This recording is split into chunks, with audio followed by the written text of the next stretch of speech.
बिस्मिल्लाहिर्रहमानिर्रहीम अस्सलाम वालेकुम। उम्मीद है आप सब खैरियत से होंगे। आज मैं आपके साथ STA 301 स्टैटिस्टिक्स एंड प्रोबेबिलिटी का करंट पेपर भी शेयर करूंगी और उसके साथ आपको सॉल्यूशन भी प्रोवाइड करूंगी, ताकि आपको आइडिया हो जाए कि आपके पेपर में किस टाइप के क्वेश्चंस आएंगे और आपको क्वेश्चन की समझ भी आ जाए।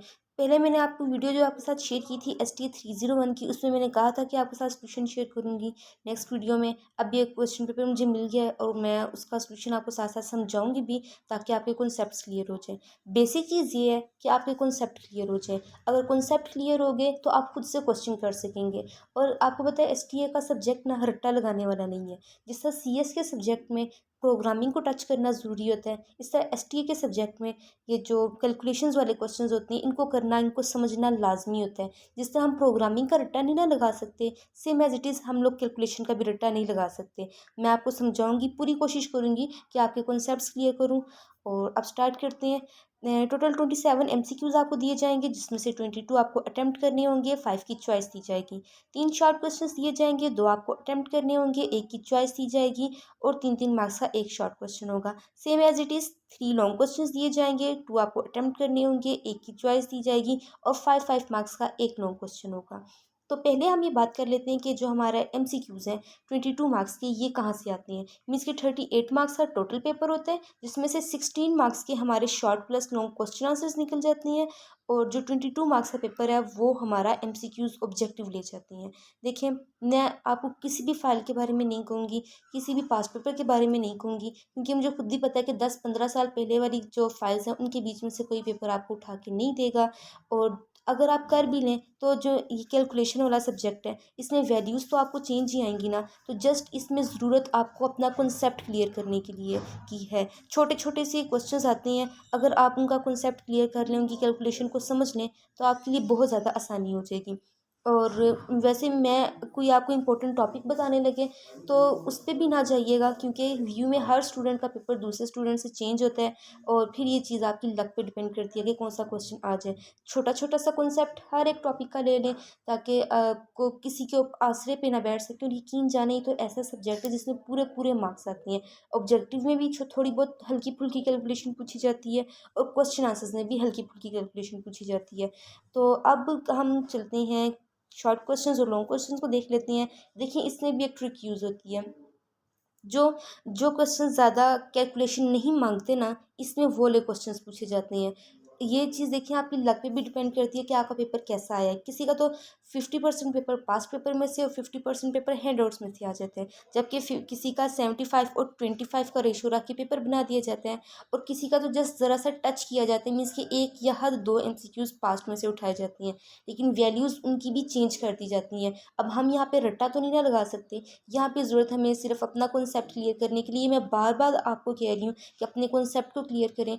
और उससे भी पहले ना आप अपने क्विज़ को पढ़ लें, मीन्स के क्विज़ 1 क्विज़ 2। मैं जब भी इनकी वीडियोस आपके साथ शेयर की है, असाइनमेंट की वीडियो शेयर की है, तो मैंने आपसे एक ही बात की है कि अगर आपका कॉन्सेप्ट क्लियर होगा तो तब भी आप ये कर पाएंगे पेपर के बीच में। क्योंकि जो हमारी क्विज़ में असाइनमेंट्स में क्वेश्चन आते हैं ना, इनसे रिलेटेड क्वेश्चन ही हमसे एग्जाम में पूछे जाते हैं। तो अगर हमारा कॉन्सेप्ट वहाँ पे क्लियर होगा तो पेपर में हमारे लिए आसानी होगी।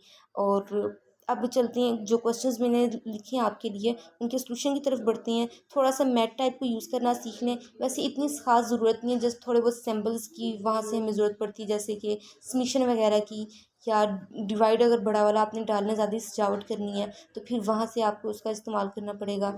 और अगर आप ब्रैकेट्स भी वहाँ से यूज़ कर रहे हैं तो ठीक है, नहीं तो MS के ऊपर आती हैं, आप वहाँ पे भी कर सकते हैं। अब सॉल्यूशन की तरफ बढ़ते हैं। ओके, फर्स्ट क्वेश्चन में आपको स्टेम और लीफ ये फाइंड करना था। देखिए, इसमें जो कोई भी ज़्यादा रॉकेट साइंस नहीं है, जस्ट आपको ऊपर ये वैल्यूज़ दी गई होंगी। ये वैल्यूज़ तो अब मुझे जहन में नहीं थी, तो मैंने अपने से वैल्यूज़ बीच में डाल दी हैं। थोड़ी थोड़ी बीच में थी, जहन में मेरे माइंड में थी, तो मैंने वो भी बीच में ऐड कर दी हैं। और सोल्यूशन अपने देखिए, आपने क्या करना है, पहले इसको असेंडिंग ऑर्डर में ना तरतीब के साथ लिख देना, मीन्स छोटी वैल्यू से बड़ी वैल्यू की तरफ। अब आपने देखना है कि जो ये मेरे जा रही हैं, मीन्स ये किसकी लाइन में जा रही हैं। देखिए, पहला है 23, यानी ये 2 की लाइन में है। और 28 ये भी 2 की लाइन में है। फिर 36 ये 3 की लाइन में है। मीन्स जिस जिसकी लाइन का ना, पहले वर्ड को देखें। जिस तरह 223 है ना, इसका पहला लफ्ज़ हमारे पास 2 आ गया। आपने ना स्टैम्प वाली साइड पे कॉलम बनाना है और उधर लिख देना है 2। अब 36 है ना, वहाँ पे 3 आप हटा के इधर लिखते हैं स्टेम्प वाली साइड पे नीचे करके कॉलम वाइज, और लिखते हैं, सॉरी रो वाइज आप लिखते हैं इधर 3। फिर इसी तरह 44 है, 4 उठा के लिखते हैं, फिर 51 है, 5 उठा के यहाँ पे लिखते हैं, फिर 6 की लाइन स्टार्ट हो जाएगी, 64 और 67, और फिर नीचे आपने यहाँ पे 6 लिख देना है।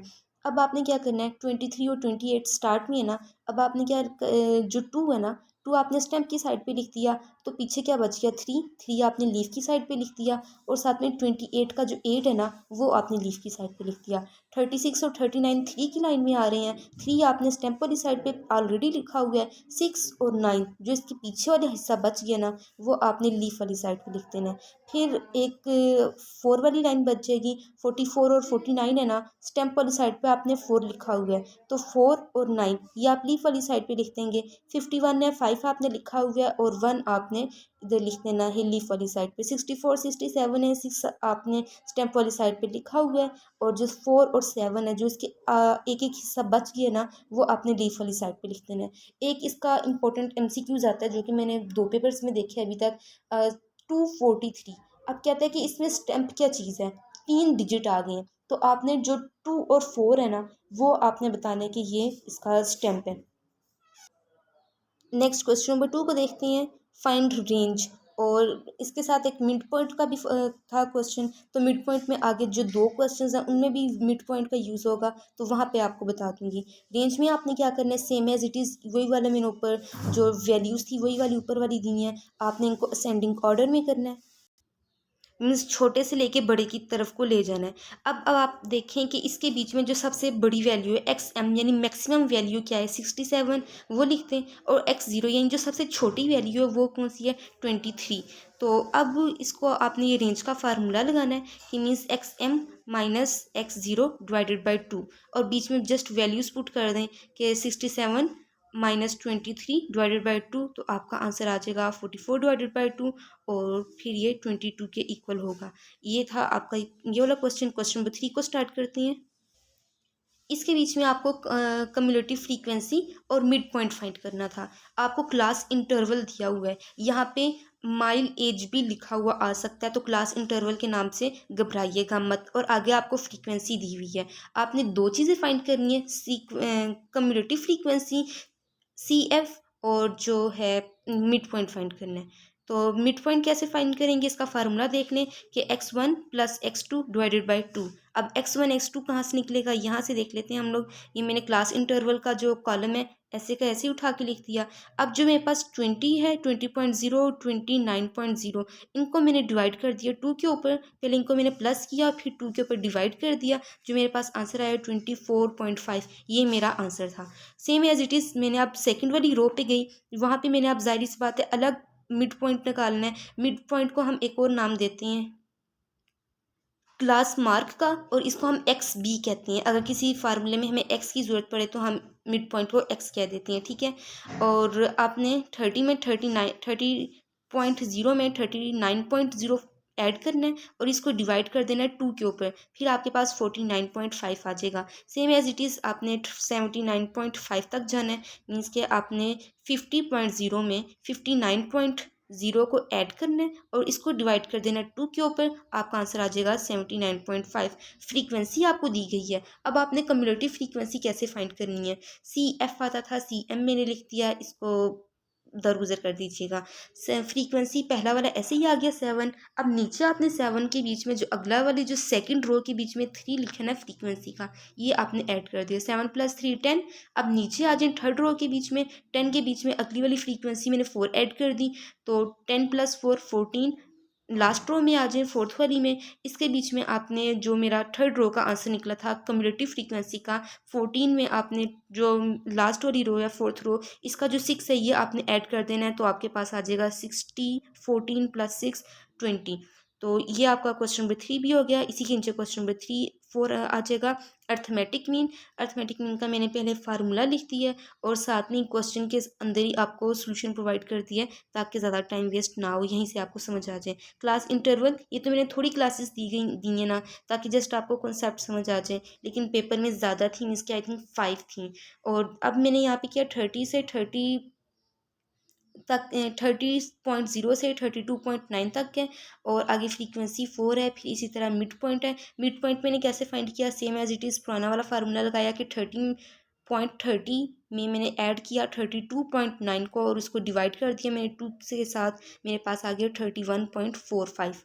इसी तरह मैंने सेकंड रो के बीच में क्लास इंटरवल में जो 33.0 है इसके बीच में 35.9 को ऐड कर दिया और डिवाइड कर दिया 2 के साथ, तो मेरे पास आ गया ये एक्स यानी मिड पॉइंट 34.45। फिर मैंने लास्ट में भी ऐसे ही किया तो मेरे पास आ गया 37.45। अब आपने निकालना था एफ एक्स। जाहिर सी बात है जो ऊपर वाला अर्थमेटिक मीन का फार्मूला है, देखिए एक्स के ऊपर बार आ जाएगी ना तो ये अर्थमेटिक मीन बन जाएगी। इसी तरह कैप आएगी या ऊपर एक और साइन होता है, जेन से निकल गया ऐसे करके होता है बाहर की तरह कहीं, तो उनके अलग अलग मीडियन मोड बन जाते हैं मीनिंग। तो आपने इसका बहुत ज़्यादा ध्यान रखना है, इसका भी ऑब्जेक्टिव आया था। और इसमें समीशन एफ एक्स अब मैंने फाइंड करना था, तो एफ को यानी एक्स के साथ मल्टीप्लाई करना है, इनका आपस का जो रिश्ता है वो मल्टीप्लाई का होगा। अब एफ है मतलब 4 को मैंने एक्स की क्या वैल्यू है 31.45, इन दोनों को मल्टीप्लाई कर दिया, पहली रो का आंसर निकल आया। फिर 7 है, 7 एफ की वैल्यू और एक्स की वैल्यू 34.45, इन दोनों को मैंने मल्टीप्लाई किया तो मेरे पास 241.15 आंसर आ गया। Same as it is last row में मैंने 9 को 37.45 के साथ मल्टीप्लाई किया तो मेरे पास इसका आंसर आ गया। अब समीशन का मतलब क्या होता है, जमा कर देना, ऐड कर देना, सम कर देना। मैंने एफ एक्स की वैल्यू उसका सम कर दिया और एफ की वैल्यू का भी समीशन कर दिया यानी सम कर दिया। सेम एज इट इज़ मैंने इसको फार्मूले में पुट कर दिया, जो 704 आया था समीशन एफ एक्स का आंसर, और डिवाइड कर दिया इसको समीशन एफ के आंसर पे यानी 20 के साथ इसको डिवाइड किया तो मेरे पास 35.2 आंसर आ गया। ये आपके क्वेश्चन थे। इसके अलावा 5 समरी वाला टॉपिक लाजमी कीजिएगा, स्टैंडर्ड डेविएशन वाला लाजमी कीजिएगा।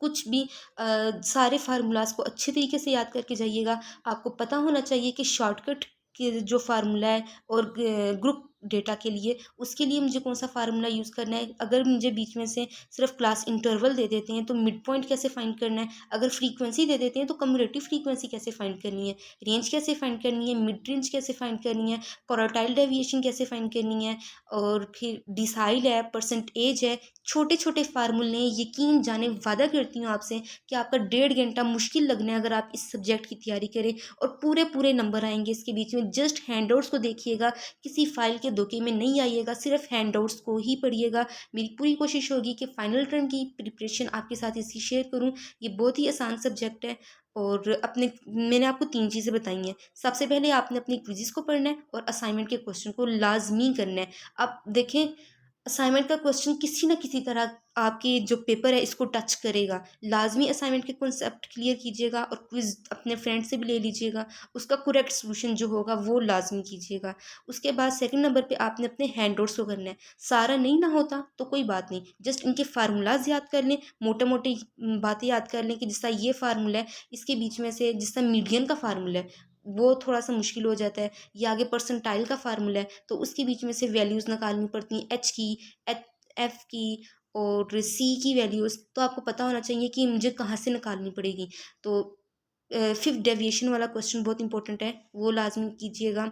डिसाइल वाला, सॉरी, फिफ्थ डिसाइल वाला वो फाइंड करना होता है। और बस आपको वैल्यूज़ पुट करनी आनी चाहिए बीच में। और थर्ड नंबर पे आपने जब ये सारी तैयारी कर लेंगे ना तो वज़ू करना है, जानमाज़ बिछाना है, 2 नफल पढ़ने, अल्लाह ताला से दुआ करनी है। यकीन जाने इंसान जितनी मर्ज़ी मेहनत कर ले, अल्लाह ताला की मदद शामिल हाल ना हो तो इंसान कोई काम नहीं करता। और वैसे भी अल्लाह ताला किसी की मेहनत को ज़ाया नहीं होने देते, वो लाजमी उस बंदे को कामयाब करते हैं, चाहे पेपर में वो चीज़ आए या फिर ना आए। और फिर मेरी तरफ मेरी दुआएं भी आपके साथ हैं। बेस्ट ऑफ लक, मुझे भी अपनी दुआ में याद रखिएगा। नेक्स्ट वीडियो में मिलते हैं। अल्लाह हाफिज़।